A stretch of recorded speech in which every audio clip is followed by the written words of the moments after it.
We are the men of the North, and we deserve to be proud, and we deserve to be happy, we deserve to be healthy, and standing next to our proud families and our proud community.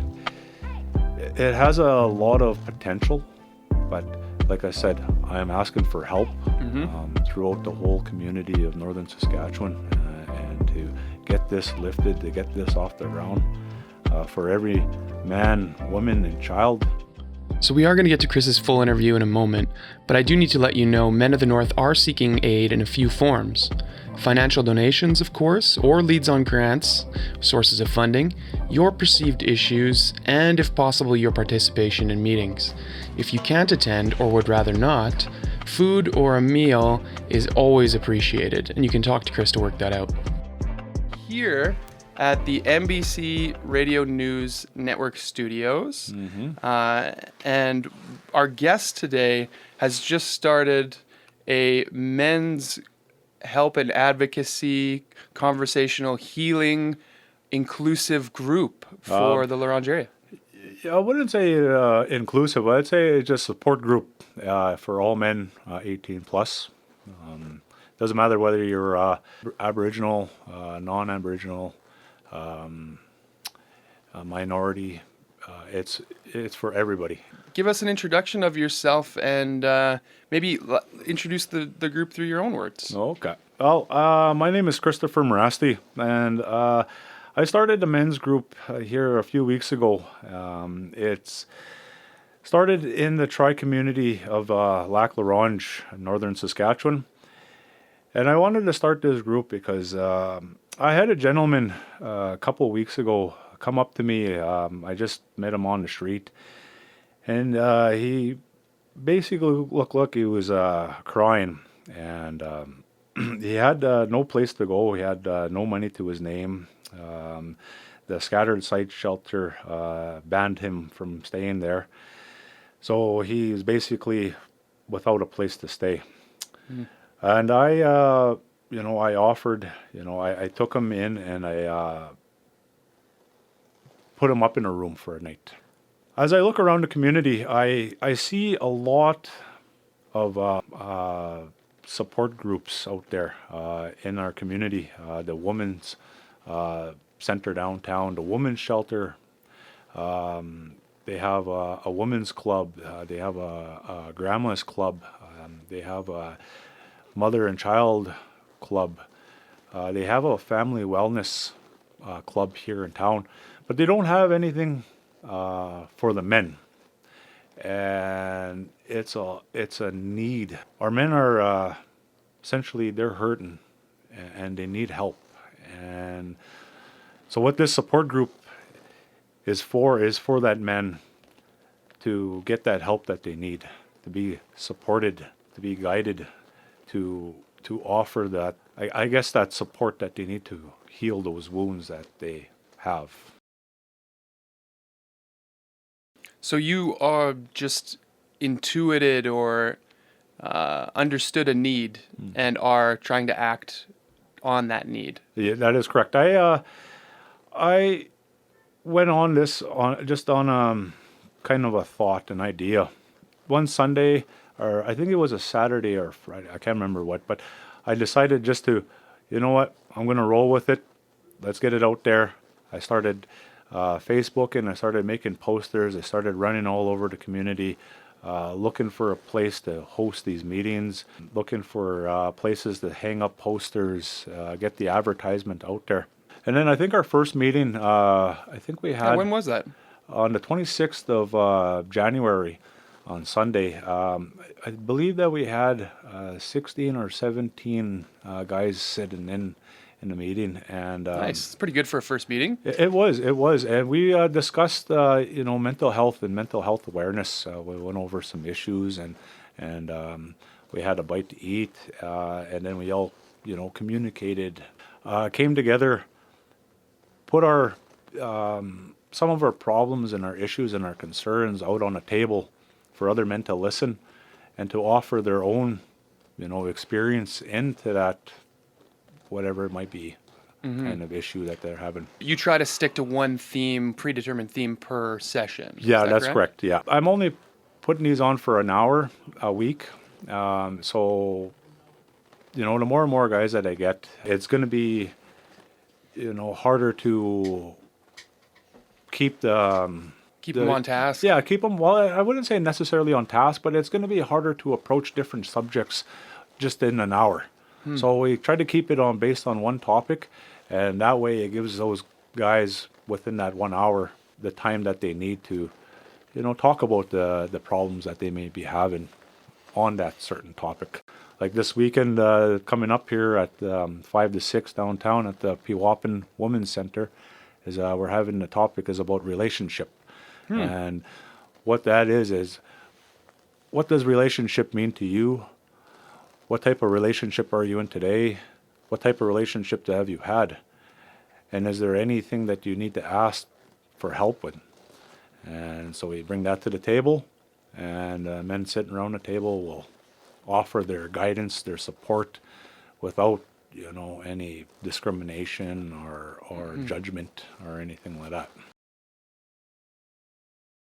And there's a few items I saw on the materials that have come out so far. There's not many taboo topics, but you do try to keep people on to the core concept of the day by saying, what was it, no religion, politics, and stuff like that, right? That's correct. It's more about interpersonal and the role Yes. that each person has. Yeah, because this group, it's not a spiritual group, though there Right. is spiritual things that do take place in the group, and it's not a therapy group session, but there is that therapeutic benefits that individual gets.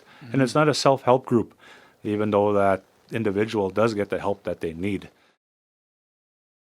It's more or less a group of men, bringing their voices to be heard and to get the benefits from other men's, past experiences in life, and coming together and working as a team to tackle some issues that some of the men might be having. So that way another man could, I've been there. I seen that. I can help you through that type of situation. I think that's really smart because masculinity has become so small in our culture, and it's not allowed to express, and it doesn't have many linkages to elders and for even heroes or good role models. In general, men have been told by society that they are not men when it comes to dealing with their problems or issues, as well as they don't have the support that they need. So I started this men's group for men to come in and feel supported and to be heard, to be a healthy role model for their family and their communities.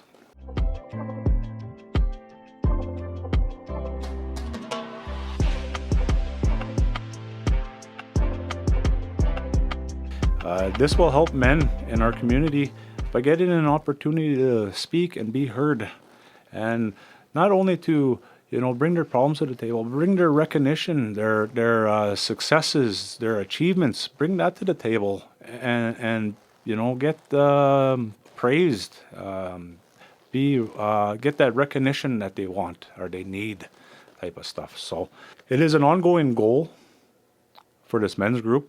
And I believe that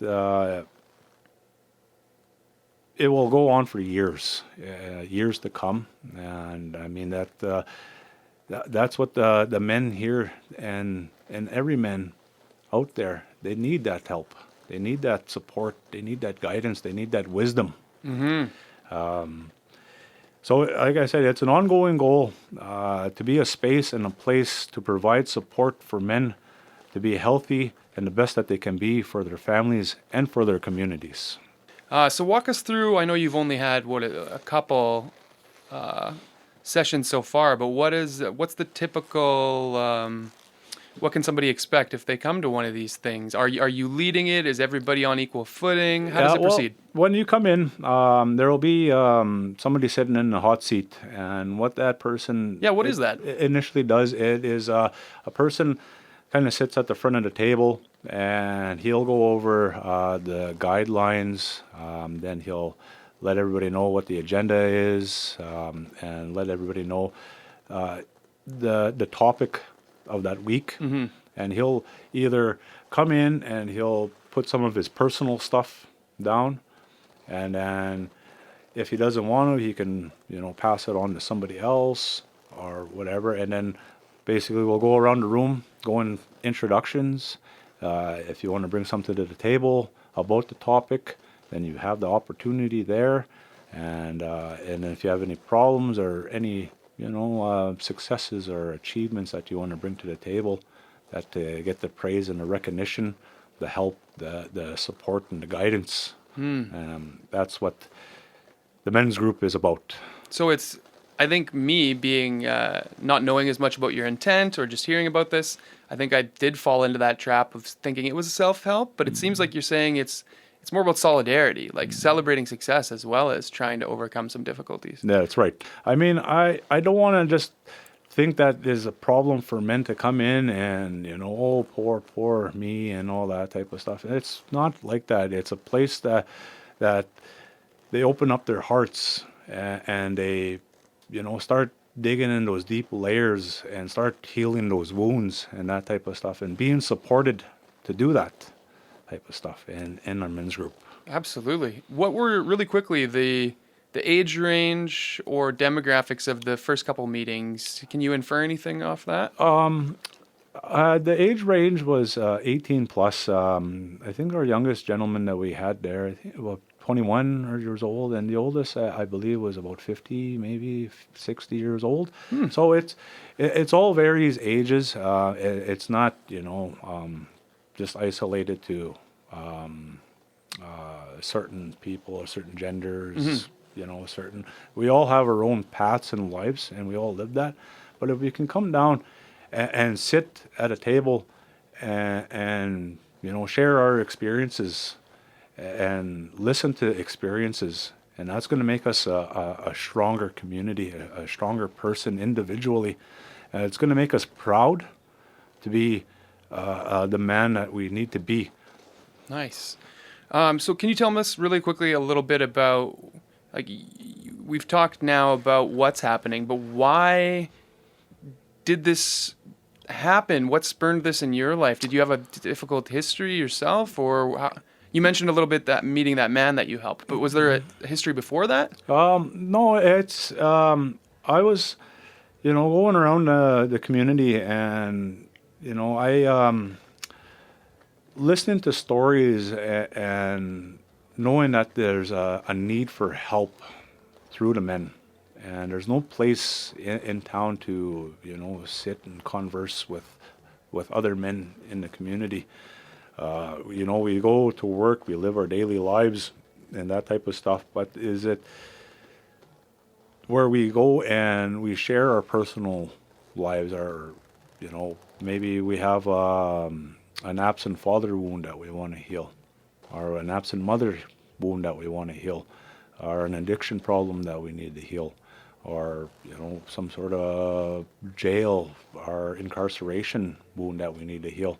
Well, let's bring that to the table, because there's other men sitting around that table that been through that experience, that lived that life before, and they can share their experience, and they can share their past experience on that certain subject, whatever it might be, at that week, and we will be supported and we will guide it, and there's help, there's resources, each and every community out there. I am asking for help. This is a call out for help to get this support group lifted, and bring this to each community out there. So you envision a larger network. Oh yeah, I envision this, all over Saskatchewan. I'm hoping to get it, even Canada wide, but we need to get those fundamentals in place. Lead by example. I'm building a foundation here in the Tri-City community, but I need help. I need those extra resources. What kind of help are you looking for? As to, guidance, support workers, funding, grants. One of the items that we have on our agenda is an action item.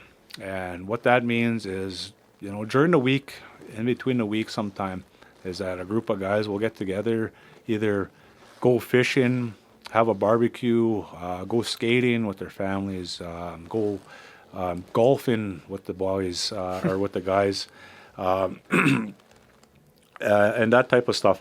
And a lot of people can't afford to do that type of stuff. Right. So I want to be able to help, and ask these companies or ask these organizations for that help to better support this men's group.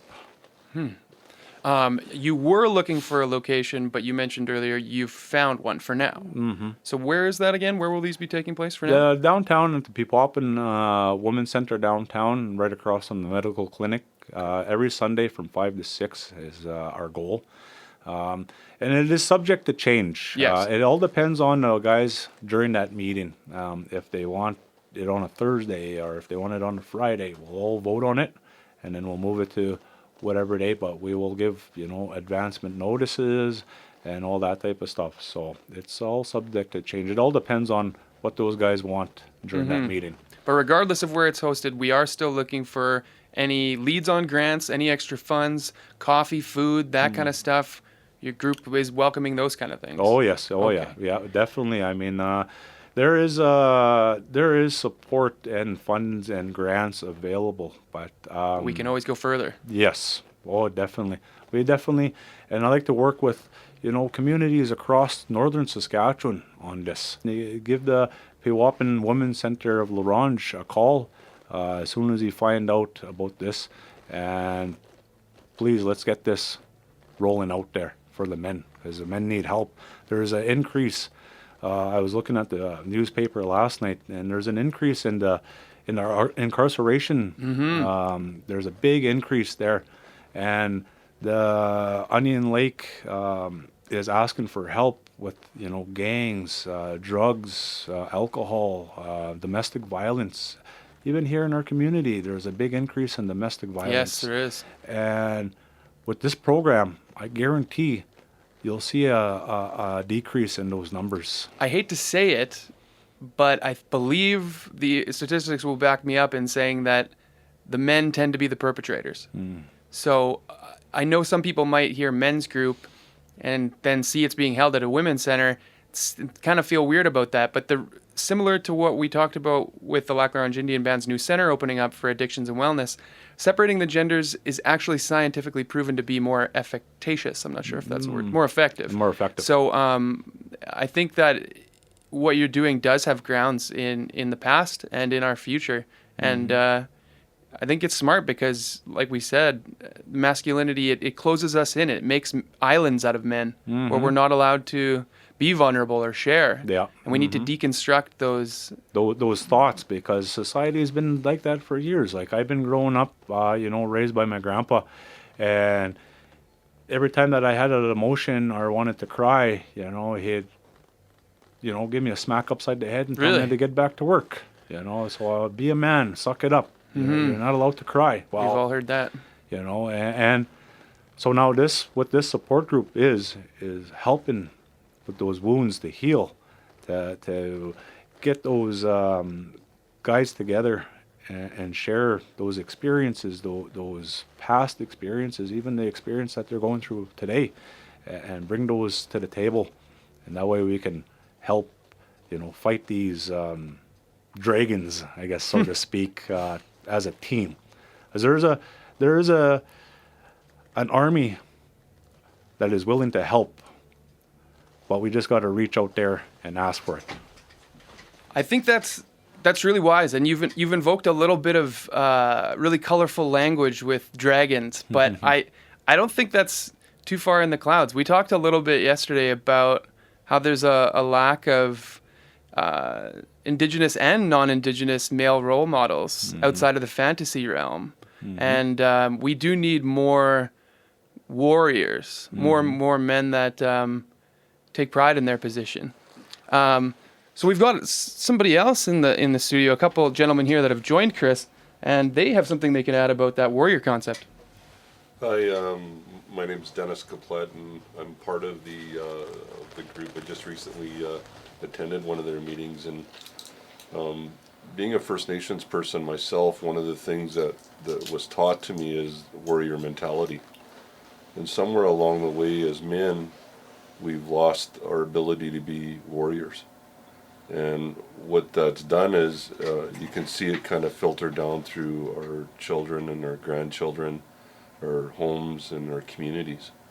And one of the things that we do, and I think one of the things that we really want to accomplish as a group, is to bring back the warrior within each of us as men.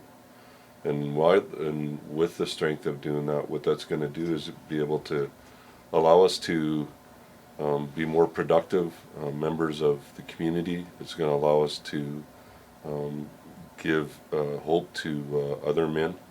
And one of the things that you find with this is it's kind of like the premise of Alcoholics Anonymous, and that what happens is a group of people come together and they support each other for the common good.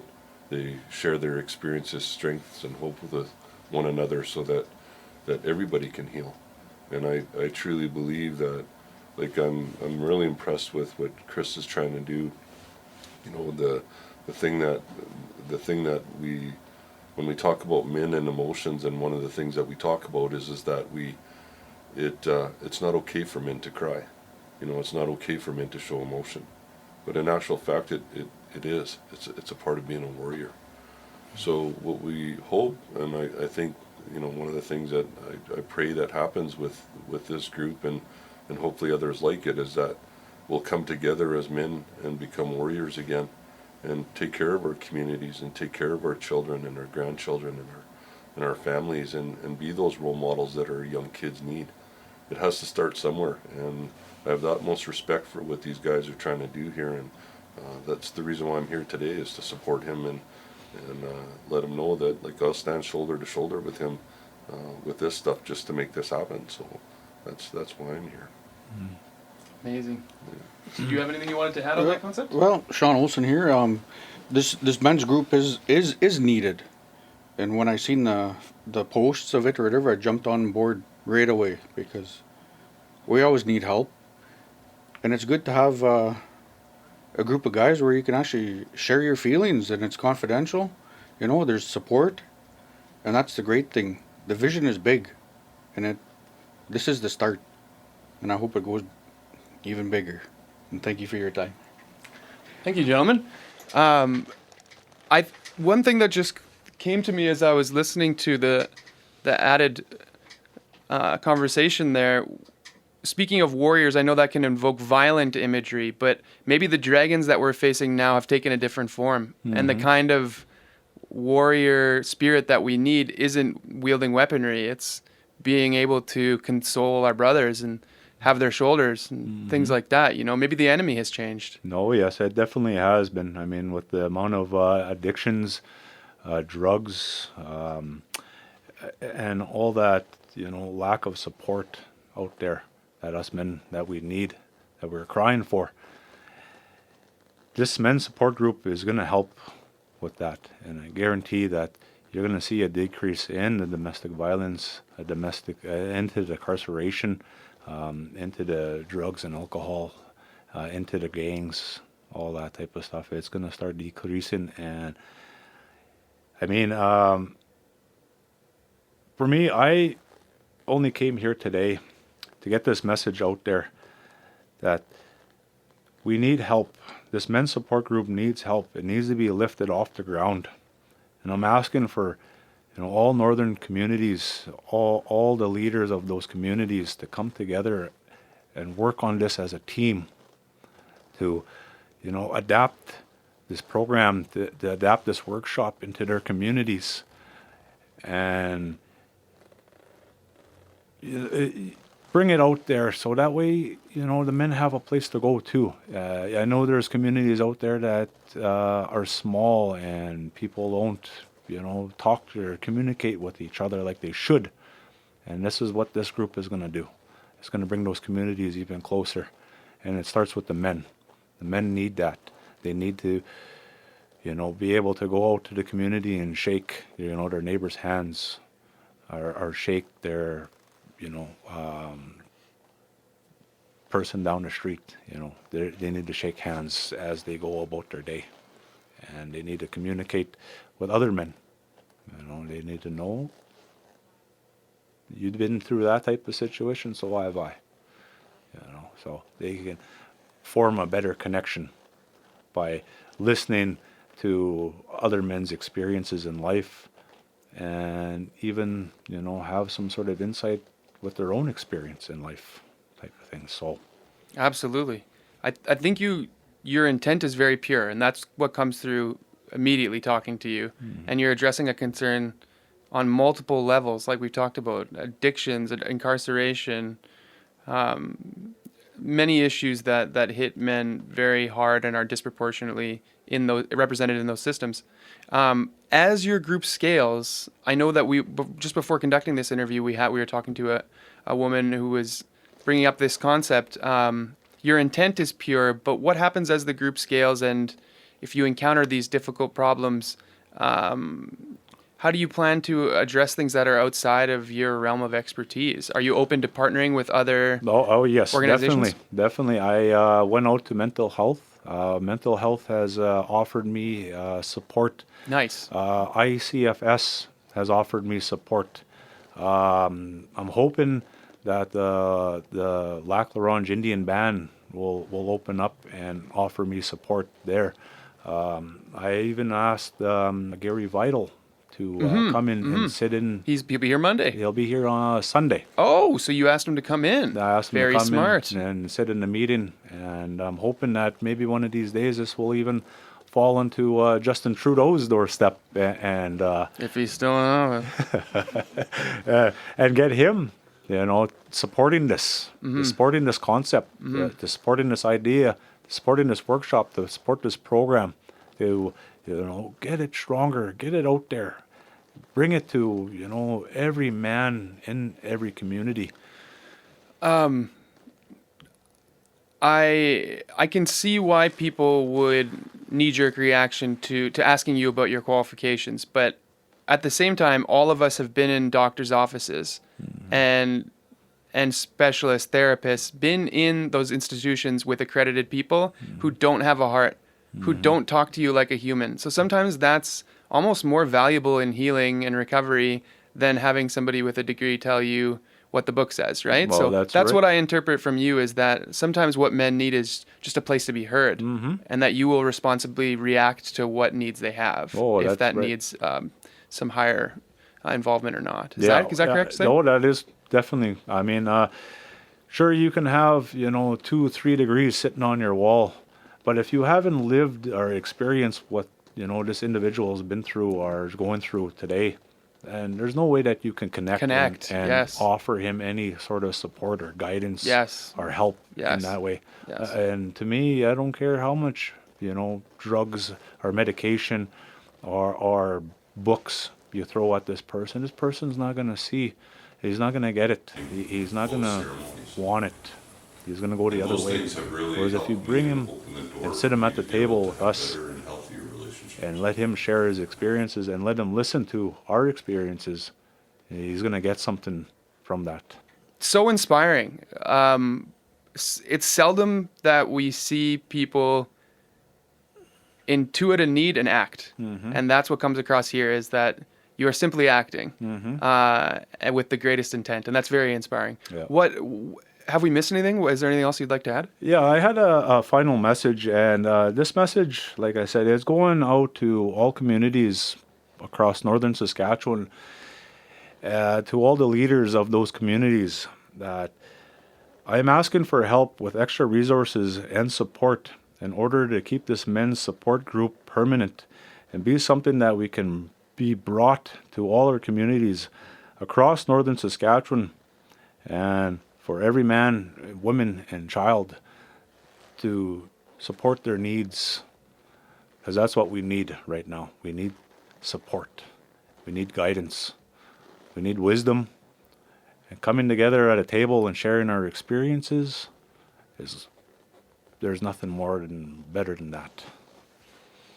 Well, thank you very much for coming. The next meeting is this coming Sunday at what time? 5 to 6. 5 to 6, and the Downtown. topic is Relationship. And if we're lucky, we might even see Mr. Vidal there.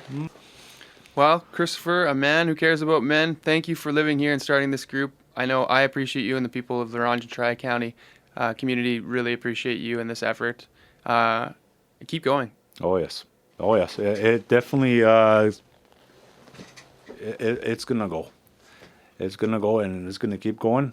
I am committed to making sure that this goes as far and as wide as possible. I know you are. I've seen you at all the community events. For sure. Gentlemen, thank you for joining us. Thank you.